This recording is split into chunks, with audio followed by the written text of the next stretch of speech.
প্রধান। একদিন নমরুদ তার সেনাবাহিনীর সাথে রাজদরবারের দিকে ফিরছিলেন। রাজদরবারে ফিরে তার সেনাবাহিনী এবং মন্ত্রী ও কর্মকর্তাদের বললেন, আমার চেয়ে শক্তিশালী এই জগতে আর কেউ নেই। আমি খোদা, সুতরাং তোমরা সবাই আমাকে খোদা বলে স্বীকার করে নাও। তখন আল্লাহ রাব্বুল আলামিন হযরত ইব্রাহিম আলাইহিসসালামকে বললেন, হে ইব্রাহিম, তুমি নমরুদের কাছে যাও, তাকে দ্বীনের পথে আহ্বান করো। আল্লাহ রাব্বুল আলামিনের এই নির্দেশ পেয়ে হযরত ইব্রাহিম আলাইহিসসালাম নমরুদের কাছে গেল এবং বলল, হে নমরুদ, তুমি স্বীকার করে নাও আল্লাহ এক, আল্লাহ নিরাকার ও সর্বশক্তিমান, সমস্ত বিশ্বজগৎ সমূহের প্রতিপালক। আল্লাহ তাআলার প্রতি ঈমান আনো। বলো, লা ইলাহা ইল্লাল্লাহ। ইব্রাহিম নেই এবং ইব্রাহিম তার বন্ধু। এই কথা শুনে নমরুদ বলল, হে ইব্রাহিম, এই জগতের বাদশা তো আমি আবার কাকে মালিক মনে করব? হে ইব্রাহিম, তোমার রব আল্লাহর কাছে আমার কোনো প্রয়োজন নেই। আমি তো নিজেই খোদা। আমি খুব অল্প দিনের মধ্যেই তোমার রবের প্রাণ সংহার করে তার রাজ্য কেড়ে নেব। আমি হব জগতের মালিক। নাউজুবিল্লাহ। তখন হযরত ইব্রাহিম আলাইহিসসালাম বলল, হে মূর্খ কাফের নমরুদ, তুমি আমার আল্লাহকে কোথাও খুঁজে পাবে না। তখন নমরুদ বলল, সেই ব্যবস্থা আমি করব, সময় হলে তুমি দেখতে পাবে।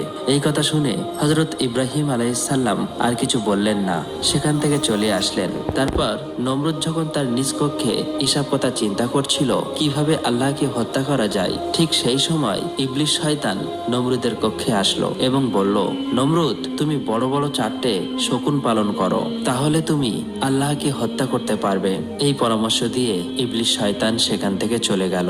পরের দিন থেকে নমরুদ ইবলিসের কথা অনুযায়ী 4টি বড় বড় শগুন পালন করতে লাগলো এবং সেগুলিকে মূল্যবান খাবার দিয়ে মোটা, তাজা ও শক্তিশালী করলো। এদিকে নমরুদ ও তার লোকজন একটি 4 কোণা বিশিষ্ট চৌকি তৈরি করতে লাগলো।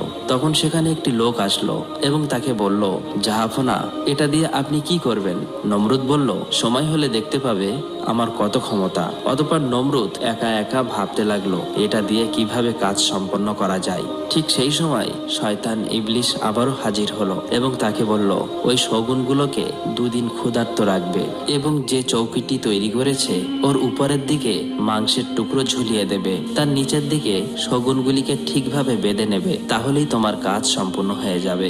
এই পরামর্শ দিয়ে ইবলিস শয়তান সেখান থেকে চলে গেল। পরের দিন ইবলিসের কথা অনুযায়ী ওই চৌকির নিচের দিকে শগুন 4টিকে সুবিধা মতো বেঁধে নিল আর মাংসের টুকরোগুলো শগুনের চোখের সামনে উপরের দিকে ঝুলিয়ে দিল।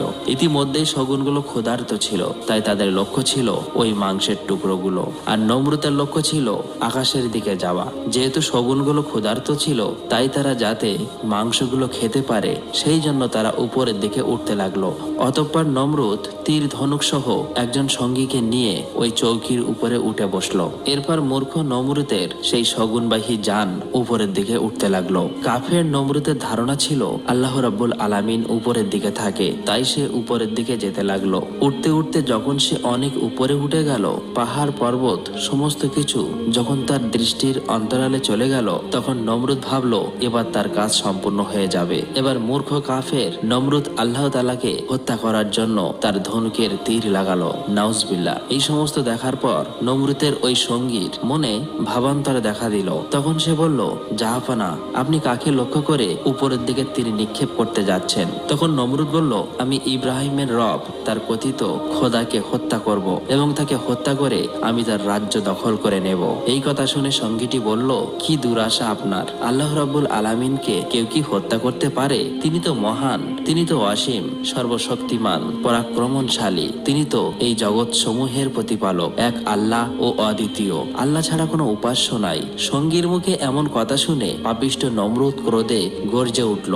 মনে মনে ভাবল, এই লোকটি কি তাহলে গোপনে ইব্রাহিমের ধর্ম গ্রহণ করেছে? তাই রাগান্বিত হয়ে পাপিষ্ঠ নমরুদ ওই লোকটিকে ধাক্কা মেরে চৌকি থেকে ফেলে দিল। ঠিক ওই সময় আল্লাহ রাব্বুল আলামিন হযরত জিবরাইল আলাইহিসসালামকে হুকুম করলেন, হে জিবরাইল, তুমি যাও, পাপিষ্ঠ নমরুদ যে লোকটিকে উপর থেকে ফেলে দিয়েছে তাকে তুমি রক্ষা করো, তার যেন কোনো ক্ষতি না হয়। আল্লাহ রাব্বুল আলামিনের হুকুম পাওয়া মাত্রই জিবরাইল আলাইহিসসালাম খুব দ্রুত এসে ওই লোকটিকে রক্ষা করলেন। অতঃপর মূর্খ পাপিষ্ঠ নমরুদ এবার তার তীরগুলোকে উপরের দিকে নিক্ষেপ করলো। ওই সময় আবারও আল্লাহ রাব্বুল আলামিন হযরত জিবরাইল আলাইহিসসালামকে ডেকে বললেন, জিবরাইল, আমি আমার পরম শত্রুকেও নিরাশ করব না।